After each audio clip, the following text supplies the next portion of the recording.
From Hollywood, it's time now for Bob Bailey as Johnny Dollar.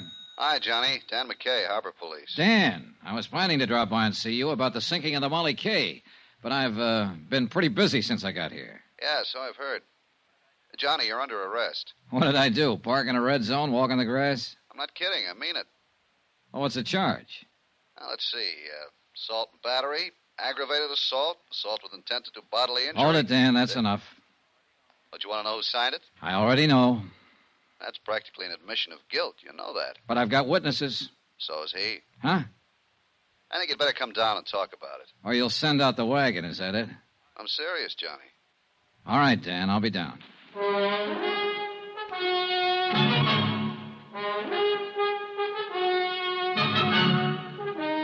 Tonight and every weekday night, Bob Bailey in the transcribed adventures of the man with the action-packed expense account, America's fabulous freelance insurance investigator. Yours truly, Johnny Dollar.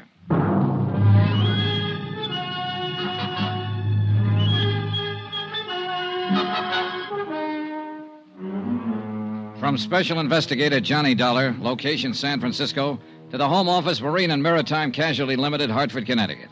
Assignment, the Molly K matter. Expense account continued. Item 7, a mere 60 cents. Taxi from my hotel to the foot of Market Street and headquarters of Inspector Dan McKay in charge of Harbor Police. I'd known Dan for years, well enough to realize that knowing him wouldn't make any difference. Not when he had a warrant to serve. I knew the charge wouldn't stick, of course, but it could slow me down.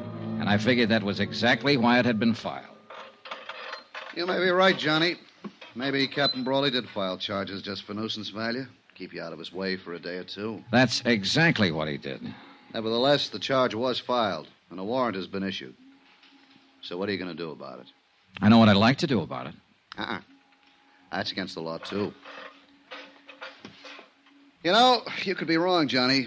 Brawley may not be guilty of the Molly K sinking. I told you the whole story, Dan. The facts add up. What do you think?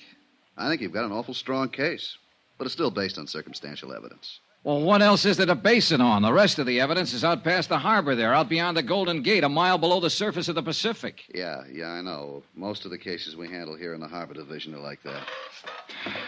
Well, then you can see the problem I'm up against. Yeah, I can see it all right. That's a big harbor out there, Johnny. Biggest natural harbor in the world. A lot of square miles of water. A lot of miles of shoreline. And a lot of ways of covering up a crime. As far as disposing of physical evidence, it's true. Body can be thrown into the bay, a weapon, so on. Sometimes we recover it, sometimes we don't. It's tough, Johnny. Yeah, I imagine. Real tough. Hey, that's the SS Maritonia, arriving from Ceylon, Java, the Philippines. She'll dock at Pier 14. The cargo is probably spices, mahogany, raw ore. Nice-looking ship. Beautiful. They drive me crazy, Johnny, watching them here from the window. I should have gone to sea. Oh, well. Anyway, since we don't have physical evidence in a lot of cases, we've learned to rely on other things. Such as? The human elements, Johnny. You've turned up a lot of facts, true. You've made a good deal more progress on this case than I have. Than you have? What do you mean? Tim O'Rourke sent me the report of the inquiry board. I've been working on the case ever since. Now, you got a pretty convincing bunch of facts. But I know Captain Brawley. By reputation, at least. Look, Dan, I know what you're getting at. People who know Brawley think he's honest. O'Rourke said the same thing. Right. Tough, hard, violent temper, a slave driver, but not a crook. An honest man can get under pressure sometimes, get pushed beyond his depth. It happens every day. Yeah, but Johnny, even then, he reacts according to his pattern. Hey, here's what I'm getting at. That murder on board the Molly K just before she sank, you said Hawkins told you the man had been knifed.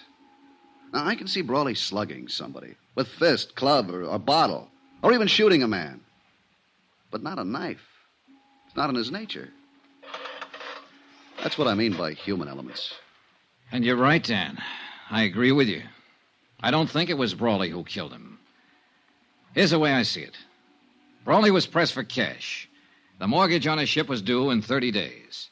He was carrying that grain for Dean Sutton on a contingency basis.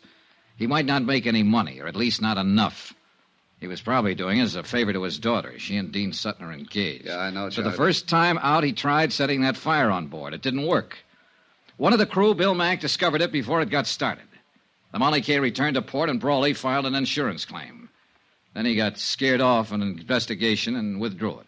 That's all guesswork, Johnny. So far, his second attempt, he contacted an expert on explosives, Benny Wong. And Benny pulled off the job for him, blew the bottom out of the ship and sank it. And what about the knifing? Well, Bill Mack was suspicious. He was prowling around the hold and caught Benny in the act of setting the explosive. Benny killed him, figuring the sinking would cover for him. But by accident, Hawkins stumbled onto the body before the ship went down. Well, that adds up, Johnny. It's hard to argue with you. I just can't see a captain sinking his own ship. It's been done before. Yeah, I know. Not everybody feels about them the way you do, Dan. And $500,000 is a lot of money. That's true. But 25 years of command means a lot, too. Deep sense of responsibility. Integrity. Oh, pardon me. Inspector McKay. Oh, yeah. Just a moment. It's for you, Johnny. It was Lou Tang, Shanghai Lou. She'd called the hotel and found out where to reach me. For once, she didn't try to play games. She spoke briefly and straight to the point. And she told me what I wanted to know the most. When I hung up, I knew I was on the last lap. I had the case right in my hand. Well, what's up, Johnny? What is it? Dan, how would you like to come along and talk to the man who blew up the Molly K?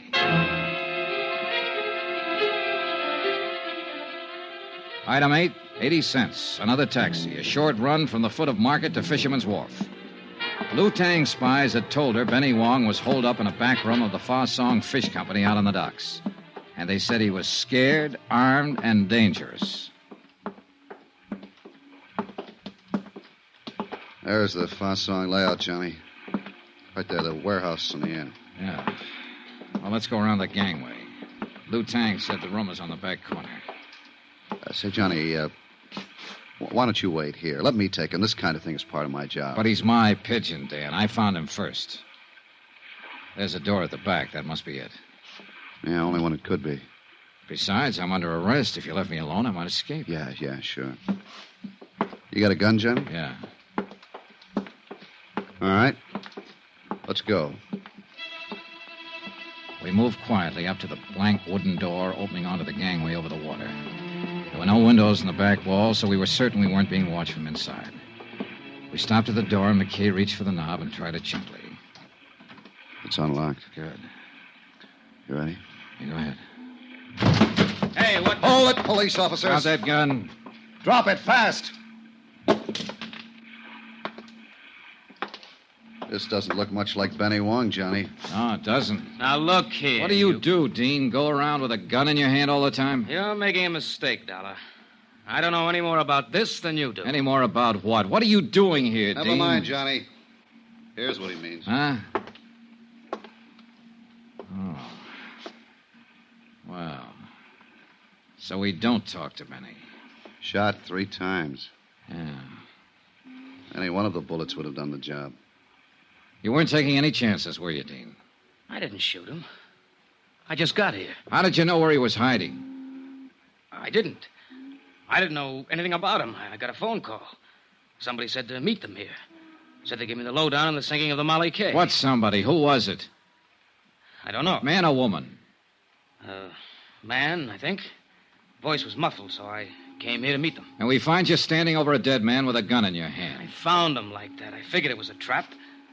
I don't know anything about it. Oh, no, of course you don't. You're just a babe in the woods. Hold it, having a- Johnny. Barking up a wrong tree. What do you mean? This man's been dead for several hours. Since early morning, I'd say. And he was shot with a .45. This gun of Sutton's is a .32. So that's that. Johnny, what was the caliber of the gun you saw Captain Brawley wearing? A .45, Dan. I'll put out a bulletin and we'll pick him up. Wind up. The bets were all in. There was nothing more ahead but the showdown. Dan tore up the warrant on me, of course, and I went back to my hotel room to wait it out. That seemed the safest place to be. Brawley would be desperate now, half out of his mind. And of all the people he hated most, I was number one. So I lay back on my bed and waited. I reached my gun from the lamp table, moved quietly over to the door, and took hold of the key. Who is it? Let me in, Johnny. Ellen. Just a second. Come on in. Has he been here, Johnny? Has who been here? My father. The last time I saw the captain, he was lying unconscious on a barroom floor. I just put him there. That was last night. Yes, I know. Well, what made you think he'd be here? I don't know. Guess I thought... I don't know what I thought. Oh, easy now, honey. I'm scared, Johnny. Hold me, please. I'm so lonely and scared. It's all right, Ellen. Easy now. He came home last night after he fought with you. He was furious. Then he left again, and I haven't seen him since. Does he have his gun with him? I guess so. I don't know. I don't know anything. Help me, Johnny, won't you? Of course I will. Hold me tight. Kiss me. Ellen, Last honey, night look. when you kissed me, I wasn't scared then. I was lonely. Look, honey, would you... Hold me, Johnny. Closer. Wait a second. Johnny Dollar. Dan McKay, Johnny. Yeah, Dan. We picked up Brawley on the waterfront a half an hour ago. Thought you'd want to know. What's he say? Denies everything. Says he was home asleep all night. Says his daughter will back him up. I happen to know different on that. Yeah, I figured he was lying. We'd already been out to his house. Found his gun. It's been fired 3 times, Johnny. And the bullets match. When Ellen Brawley left my room a while later, I still hadn't told her about her father's arrest. I didn't have the heart. She'd tried her best to protect him, cover for him. She'd have done anything to save him. And yet, the irony was that every move she'd made helped tighten the case against him. The scent of her perfume still hung in the air after she'd gone. It was a strange scent, subtle, disturbing. I began to feel uncomfortable, on edge. There was something familiar about that scent. And finally I tagged it. I'd noticed that same perfume in the room on the wharf, where Benny Wong lay murdered.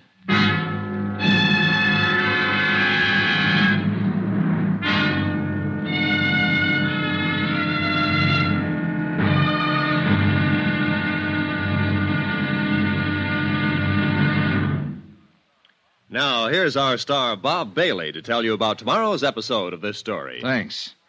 Tomorrow night, a deadly rendezvous on the fog-shrouded waterfront, and an explosion that rocked the city. The payoff. Join us, won't you? Yours truly, Johnny Dollar.